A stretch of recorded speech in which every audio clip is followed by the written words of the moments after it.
Good morning दोस्तों। आज का ताज़ा ज्ञान में आप सभी का बहुत बहुत स्वागत है। दोस्तों, आज हम हिंदी व्याकरण के अंतर्गत संज्ञा को पढ़ेंगे और इसके अर्थ, परिभाषा और इसके अनेक प्रकार को भी जानेंगे। साथ ही वीडियो के लास्ट में क्वेश्चन आंसर मॉक टेस्ट भी करेंगे।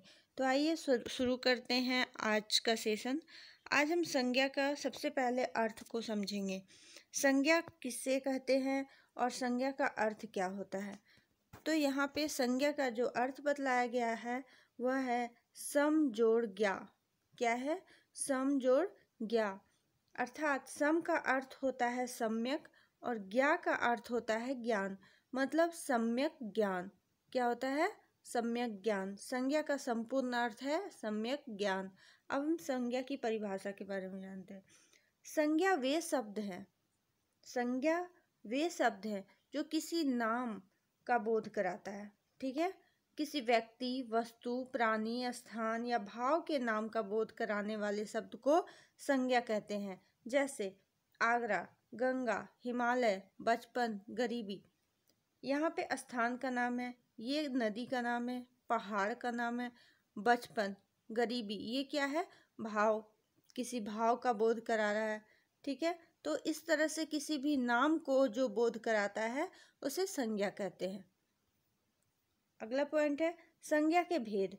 तो संज्ञा के भेद जो है उसे दो वर्गों में रखा गया है। कौन कौन से? वस्तु की दृष्टि से और धर्म की दृष्टि से। तो वस्तु की दृष्टि से जो रखा गया उसके अंतर्गत कौन कौन से आते हैं? तो इसके अंतर्गत व्यक्तिवाचक संज्ञा, जातिवाचक संज्ञा, समूहवाचक संज्ञा और द्रव्यवाचक संज्ञा को रखा गया है। और दूसरा है धर्म की दृष्टि से। धर्म की दृष्टि से जो है उसके अंतर्गत भाववाचक संज्ञा को रखा गया है। ठीक है? तो इसी आधार पर अधिकांश व्याकरणचार्यों ने संज्ञा के 5 भेद माने हैं। ठीक है? व्याकरणचार्य जो हैं वो संज्ञा के 5 भेद माने हैं। व्यक्तिवाचक संज्ञा, जातिवाचक संज्ञा, समूहवाचक संज्ञा, द्रव्यवाचक संज्ञा और लास्ट है भाववाचक संज्ञा। ठीक है दोस्तों? अब व्यक्तिवाचक संज्ञा किसे कहते हैं? तो जिस संज्ञा शब्द से किसी एक व्यक्ति, किसी एक खास व्यक्ति या किसी खास स्थान या किसी खास वस्तु के नाम का बोध हो या ज्ञान हो, उसे व्यक्तिवाचक संज्ञा कहते हैं। ठीक है? अगर किसी नाम का बोध हो तो वो संज्ञा कहलाता है, परंतु किसी खास व्यक्ति या स्थान या वस्तु का नाम का बोध कराया जा रहा है तो वह क्या कहलाता है? व्यक्तिवाचक संज्ञा कहलाता है। ठीक है? व्यक्तिवाचक संज्ञा का प्रयोग प्रायः एक वचन में होता है। ठीक है? एक वचन में होता है। जैसे गंगा जो है वो किसी हमारे देश में सिर्फ एक ही है, तो ये गंगा जो है वो खास नाम है। हिमालय, भारत, पश्चिम क्या है? एक दिशा का नाम है। कृष्ण खास व्यक्ति का नाम है। रांची एक स्थान का नाम है। बुध एक खास ग्रह का नाम है। ठीक है? सो होली क्या है? एक त्योहार का नाम है। रामचरितमानस एक किसी खास पुस्तक का नाम है। पानीपत की पहली लड़ाई एक खास युद्ध का नाम है। ठीक है? तो जिसमें कोई खास हो तो वैसे शब्द को व्यक्तिवाचक संज्ञा कहते हैं। ठीक है? अगला पॉइंट है जातिवाचक संज्ञा। अब जातिवाचक संज्ञा किसे कहते हैं? जिस संज्ञा शब्द के से एक ही प्रकार की वस्तुओं, प्राणियों या स्थानों का ज्ञान हो या बोध हो, उसे जातिवाचक संज्ञा कहते हैं। जातिवाचक संज्ञा एक वचन और बहुवचन दोनों ही रूपों में प्रयुक्त होती है। ठीक है? जैसे गाय। ठीक है? गाय एक नहीं होती है, गाय अनेक होती है। तो गाय जाति का बोध कराया जा रहा है। लड़का जाति का बोध कराया जा रहा है। फिर पेन जाति का बोध कराया जा रहा है। ठीक है? तो ऐसे वाक्यों को जातिवाचक संज्ञा में रखा गया है।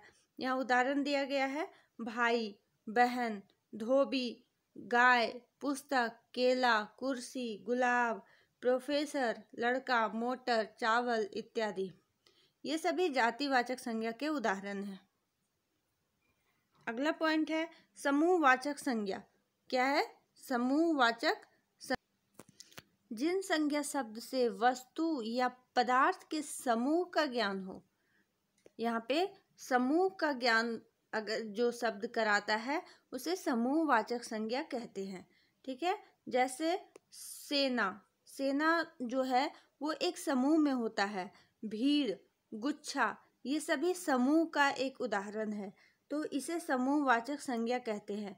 समूहवाचक संज्ञा का प्रयोग प्रायः एक वचन में ही होता है, ये बहुवचन में नहीं हो सकता। ठीक है, अगला है द्रव्यवाचक संज्ञा। द्रव्यवाचक संज्ञा किसे कहते हैं? जिन संज्ञा शब्दों से नाप तौल वाली वस्तुओं, पदार्थों या धातुओं का ज्ञान हो। ठीक है, ये ऐसा नहीं कि केवल दूध, घी ही इसके द्रव्यवाचक कहलाएंगे, ऐसा नहीं है। सोना, चांदी भी इसके उदाहरण होते हैं। ठीक है, द्रव्यवाचक संज्ञा का बहुवचन नहीं होता है। द्रव्यवाचक संज्ञा का बहुवचन नहीं होता है और इसके उदाहरण हैं सोना, घी, दूध, पानी, तेल, चांदी इत्यादि। अगला पॉइंट है, यहाँ पे मिसप्रिंट हो गया है, यहाँ हो जाएगा भाववाचक संज्ञा।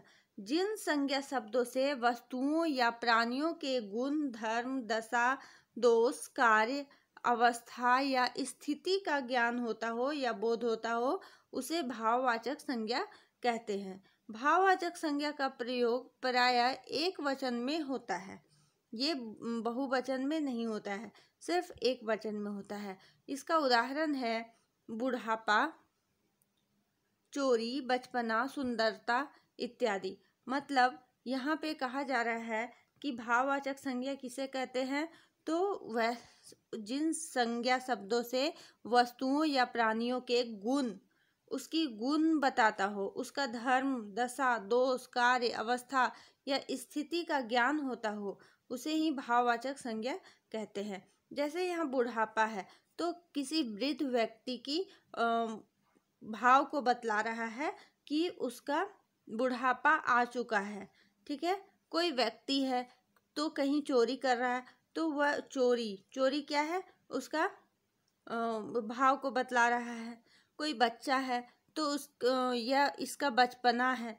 ठीक है, तो उस बच्चा का बचपना को बतला रहा है, मतलब उसकी भाव को बतला रहा है इत्यादि। अगला पॉइंट है भाववाचक संज्ञाओं की रचना। भाववाचक संज्ञाओं की रचना। भाववाचक संज्ञा की रचना जातिवाचक संज्ञा, सर्वनाम, विशेषण, क्रिया और अव्यय में प्रत्यय लगाकर किया जाता है।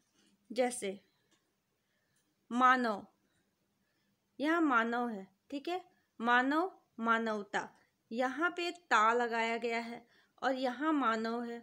ठीक है, तो मानव जो है वह जाति है, जातिवाचक संज्ञा है, और मानवता क्या हो गया? भाववाचक संज्ञा है। इसमें क्या लगाया गया है? प्रत्यय लगाया गया है। ता जो है वो प्रत्यय है और ये बन गया मानवता, क्या बन गया? भाववाचक संज्ञा। उसी तरह से यहाँ पे है क्या? निज। निज क्या है? सर्वनाम है और निजत्व तो क्या बन गया?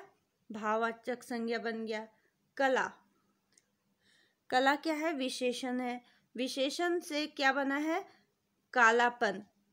कालापन, यहाँ पन जो है वो क्या बना? क्या लगा है? प्रत्यय लग गया। भूलना, भूलना से बना है भूल और यहाँ पे भूलना जो है वो है क्या? क्रिया। भूल क्या बन गया? उसका भाववाचक संज्ञा। बाहर, बाहर क्या है? अव्यय है और यहाँ बाहरी जो है वो बन गया भाववाचक संज्ञा। ठीक है, अब इससे जितने भी क्वेश्चन बन सकते थे मैंने यहाँ लेकर आई हूँ। तो देखते हैं आज का जो पहला प्रश्न है संज्ञा से, वह कौन सा है? वस्तु के नाम को क्या कहते हैं? वस्तु के नाम को क्या कहते हैं? संज्ञा, सर्वनाम, क्रिया या वचन। बताइए इस प्रश्न का सही जवाब क्या होगा। तो वस्तु के नाम को संज्ञा कहते हैं। ठीक है। अगला प्रश्न है, नाप तौल का बोध कराने वाले शब्द को क्या कहते हैं? जातिवाचक संज्ञा, द्रव्यवाचक संज्ञा, स्थानवाचक संज्ञा या परिणामवाचक संज्ञा। तो जो नाप तौल का बोध कराता है उसे द्रव्यवाचक संज्ञा कहते हैं। अगला प्रश्न है आपके स्क्रीन पे, गांधी जी को हम राष्ट्रपिता कहते हैं, रेखांकित शब्द का संज्ञा बताएं। यहाँ पे रेखांकित शब्द जो है वो गांधी जी हैं। क्या है? गांधी जी हैं। तो गांधी जी को कौन सा संज्ञा कह सकते हैं यहाँ पे? जातिवाचक संज्ञा, व्यक्तिवाचक संज्ञा, समूहवाचक संज्ञा या द्रव्यवाचक संज्ञा। बताइए इस प्रश्न का सही जवाब क्या होगा।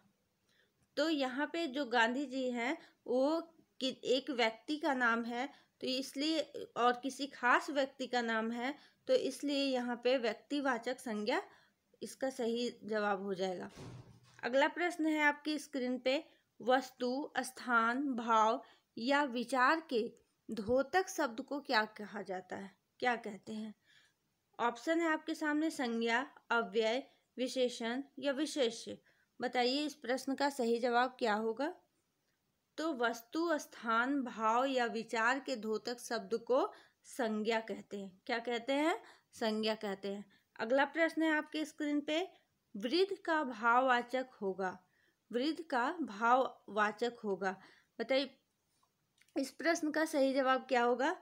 ऑप्शन है आपके सामने, वृद्धा, वृद्धत्व, वृद्धा या वार्धक्य। तो इस प्रश्न का सही जवाब क्या होगा? वार्धक्य। अगला प्रश्न है आपके स्क्रीन पे, कौन सा शब्द जातिवाचक संज्ञा नहीं है? कौन सा शब्द जातिवाचक संज्ञा नहीं है? तो यहाँ पे 3 ऑप्शन जो है वो जातिवाचक संज्ञा का उदाहरण है और एक जो है वो जातिवाचक संज्ञा का उदाहरण नहीं है। तो पहले जो 3 ऑप्शन है उसे हम देख लेते हैं कि जनाब, जनाब, बालक और मनुष्य, ये जो 3 ऑप्शन है वो जातिवाचक संज्ञा का उदाहरण है, परंतु सुंदर जो है वो जातिवाचक संज्ञा का उदाहरण नहीं है, ये भाववाचक संज्ञा का उदाहरण है। ठीक है। अगला प्रश्न है आपके स्क्रीन पे, निम्नलिखित शब्दों में द्रव्यवाचक संज्ञा नहीं है। द्रव्यवाचक संज्ञा नहीं है। कौन नहीं है इसमें द्रव्यवाचक संज्ञा? सोना, चांदी, तेल, ये तीनों जो है वो द्रव्यवाचक संज्ञा है, परंतु आटा जो है वो द्रव्यवाचक संज्ञा नहीं है। अगला प्रश्न है आपके सामने, निम्नलिखित में से कौन सा शब्द जातिवाचक संज्ञा है? जातिवाचक संज्ञा है। यहाँ पे देखिए, शहर, साकेत, दिल्ली, नीलम। तो यहाँ पे शहर जो है, साकेत नाम है, दिल्ली भी नाम है स्थान का, नीलम भी नाम है, परंतु शहर जो है वो नाम नहीं है, वो जाति का बोध करा रहा है। शहर जाति का बोध करा रहा है। तो इस प्रश्न का सही जवाब को क्या हो जाएगा? Option number 1। अगला प्रश्न है आपके स्क्रीन पे, मिठास शब्द है। मिठास शब्द क्या, कौन सा संज्ञा है? ऑप्शन है व्यक्तिवाचक संज्ञा, जातिवाचक संज्ञा, भाववाचक संज्ञा या समूहवाचक संज्ञा। तो मिठास किस प्रकार का संज्ञा है? भाववाचक संज्ञा। किस प्रकार का संज्ञा है? भाववाचक संज्ञा।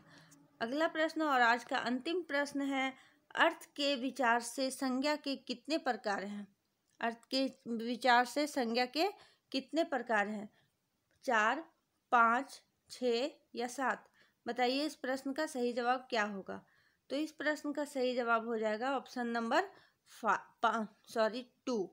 Option number 2। और अर्थ के विचार से संज्ञा के 5 प्रकार हैं। ठीक है।